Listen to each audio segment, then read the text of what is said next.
Hey, what's going on, guys? Today I wanted to speak on the topic of transcendental meditation, my experience with it, and why you probably shouldn't be doing it. So just a little background. I had a regular meditation practice. I'd probably been practicing for like 2 years. Now I wasn't, pro meditator. I wasn't going to retreats. I wasn't working with a coach, things of that nature, but I had developed a pretty consistent practice. It was always about 10 to 15 minutes in the morning, maybe again in the evening, but I'd been doing that for about 2 years when I ventured into a new yoga studio. But after being there for, a couple weeks, the owner of the studio, a very interesting character that I won't get too into detail on, but he made it a point to develop a relationship with me. After a couple back and forths, he was very, very adamant that transcendental meditation was the single most important thing he had ever learned. And he kept hitting me with that. He really wanted to initiate me and just kept up on this for a couple weeks. Whenever I hear something like initiate, or he called it program rather than meditation, so he was, he's gonna do a program now.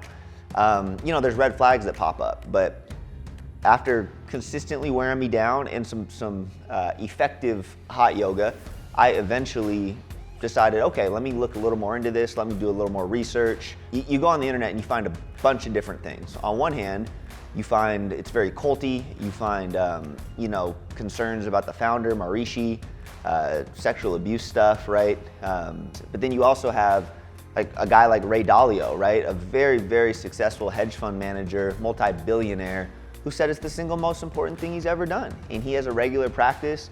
He makes his employees at Bridgewater learn TM, even though Bridgewater is referred to as culty sometimes. You see that and I respect Ray, right? So eventually I decided that, okay, let me give this a shot. The yoga studio owner actually didn't charge me. He told me that most people, he charges people $500. I looked online.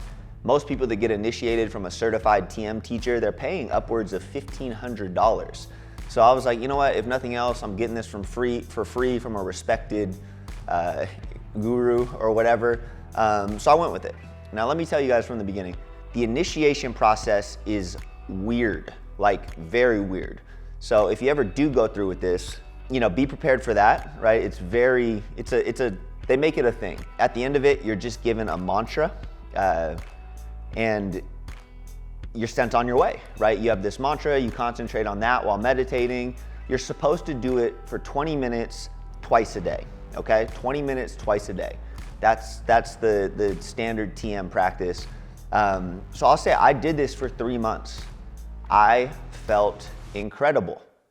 I really did. I noticed a true difference in really every fabric of my being.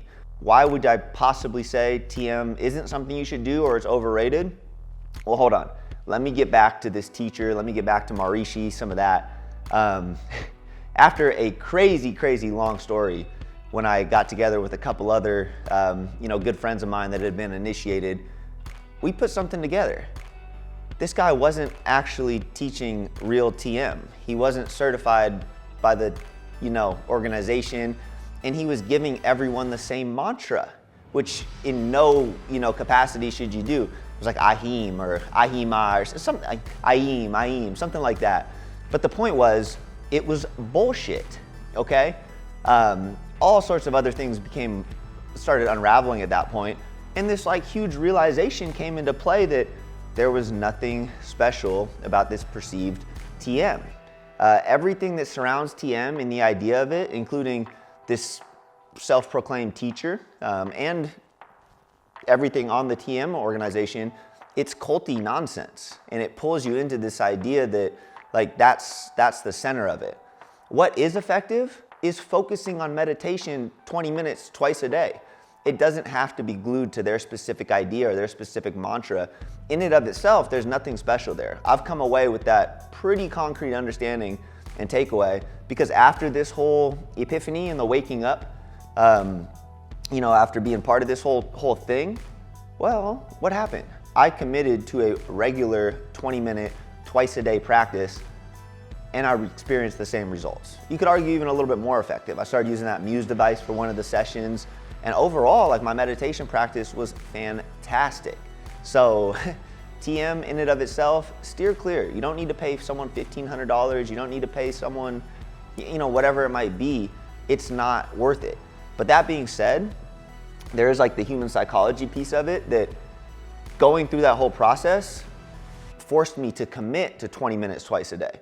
Now, previously, as a busy individual and someone that's always on the go, that wasn't something I was willing to do. So I will say that the commitment and the whole ceremony, and like there's a psychological element when you go through all those things, especially if you're gonna pay for something, right? If you pay that kind of money, you're gonna do it, and then of course you're gonna feel better, and then of course they're gonna take credit as like, oh, TM is this big special thing. It's not. Meditate twice a day for 20 minutes and you're gonna experience significant benefits. The key takeaway of this video, meditation in and of itself is very powerful, it's special. Transcendental meditation is culty bullshit. Take it for what it's worth. Until next time, namaste.